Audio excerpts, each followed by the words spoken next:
किसी ने बड़े कमाल की बात कही है कि छीनकर खाने वाले का कभी पेट नहीं भरता और बांट कर खाने वाला कभी भूखा नहीं रहता।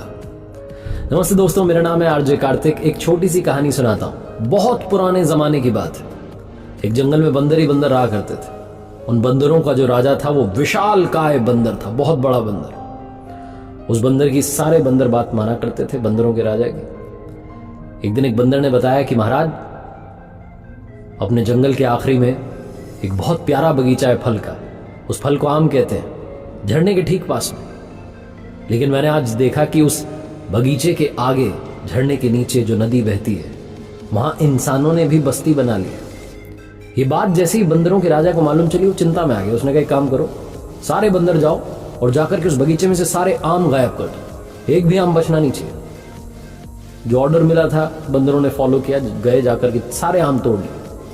अब वापस आकर के कहा, महाराज तोड़ दिए सारे आम। लेकिन फिर भी एक घोंसले के पीछे एक आम लगा रह गया। वो आम एक दिन अपने आप पेड़ से गिरा, झरने से बहता हुआ, नदी में बहता हुआ इंसानों की बस्ती के पास पहुंच गया। वहां जो इंसानों का राजा था वो नहा रहा था। उसे जब वो फल दिखाई दिया तो उसने मंत्री से पूछा, ये क्या है? तो मंत्री ने बताया कि महाराज, ये बहुत मीठा फल होता है, इसे आम कहते हैं। ये बात जैसे ही राजा को मालूम चली, उसने कहा, हम खाना चाहते हैं, लेकिन खाने से पहले इसको काट के लाया जाए और तुम लोग खा के दिखाओगे कैसा है। जब बाकी लोगों ने खा लिया तो राजा को विश्वास हो गया कि ये जहरीला नहीं है, खा सकता हूं। तो उसने बचाव आम खा लिया, और जब खाया तो उसका वो मंत्रमुग्ध हो गया। उसने कहा, क्या स्वाद है इसका, मुझे और आम खाने। सैनिकों से कहा, पता लगाओ कहां पर है बगीचा। सैनिकों ने पता लगाया तो मालूम चला कि वहां बंदरों का कब्जा है। इंसानों के राजा ने ऑर्डर दिया कि जाओ जाकर के सारे बंदर निपटा दो, खत्म कर दो। बंदरों ने जाकर के बंदरों के राजा को बताया कि महाराज, इंसान आ रहे हैं हमें मारने के लिए। बंदरों के राजा ने कहा, मुझे मालूम था ये दिन आएगा, वो हम सबको खत्म कर देंगे इन आमों के चक्कर में। एक काम करते हैं, खाई के उस पार चले जाओ, उस तरफ बहुत बड़ा बांस का जंगल है, उसमें रहेंगे, हमें इस तरफ रहना ही नहीं है। वो जो विशाल बंदर था वो बीच में खाई में खड़ा हो गया। उसके कंधे पर चढ़कर के इस तरफ से उस तरफ बंदर जाने लगे, फटाफट फटाफट। लेकिन उन बंदरों में एक बंदर ऐसा था जो अपने राजा से जलता था। वो बदला लेने की प्रतीक्षा में था। उसने एक तीखी लकड़ी उठाई और जब पार कर रहा था उस खाई को, बंदरों के राजा के कंधे पर चढ़कर, तो चुपके से वो जो लकड़ी थी तीखी सी, वो अपने ही राजा के सीने में घूम दी।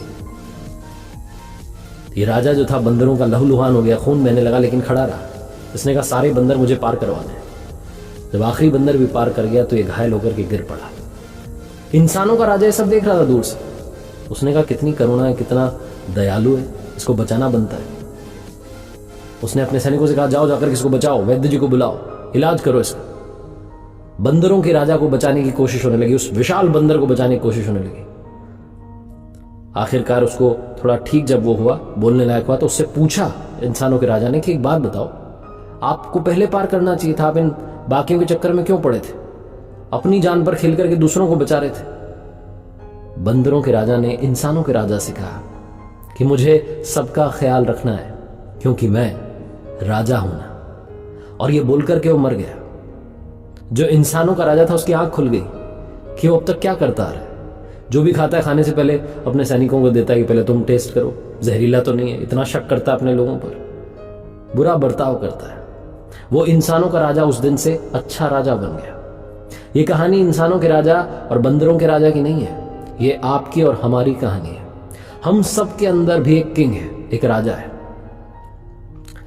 अगर आप अपने दोस्तों के साथ हैं, फैमिली के साथ हैं, तो आप वहां भी राजा हैं। आपको एक राजा की तरह बर्ताव करना चाहिए, उनका ख्याल रखना चाहिए, उन्हें खुश रखना चाहिए। आपकी वजह से कहीं उनकी जिंदगी में कोई तकलीफ ना आ जाए। और आप अपने आप के भी राजा हैं। अगर नेगेटिविटी आप पर हमला करने आ रही है तो एक वीर राजा बनिए, नेगेटिविटी को खत्म कीजिए। अगर पॉजिटिविटी आ रही है तो एक अच्छा राजा बनिए, उसका स्वागत कीजिए, सत्कार कीजिए, उसे आने दीजिए। उसे मेहमान की तरह नहीं, बिल्कुल अपने की तरह रखिए और पॉजिटिविटी के साथ आगे बढ़िए। बनना है तो अच्छा राजा बनिए। ये कहानी बस यही सिखाती है। एक बार फिर से वही बात जो अक्सर आपसे कहता हूं, कर दिखाओ कुछ ऐसा कि दुनिया करना चाहे आपके जैसा।